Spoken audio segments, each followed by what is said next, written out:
Hey, Tom here from Tom's Tumble Trimmer and the Python series. When I introduced the Python bladeless trimmer back in 2019, we removed trimming as the main bottleneck for large-scale operations.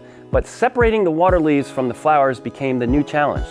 So I went back to the drawing board and I created what I call the Python D-LEEFER. Just put all of your buck flowers, including the water leaves, into the hopper, and my special design allows the water leaves to break up and get vacuumed into the dust collector. The flower's integrity is fully maintained and continues up the U-channel and into the Python for trimming. This ensures your trim that comes out of the Python will be of a higher quality, not having water leaves in it, and the flowers will trim more efficiently without the water leaves inhibiting the bladeless technology from working. The D-LEEFER can be used as a standalone or to feed the Python, and it feeds all 4 models.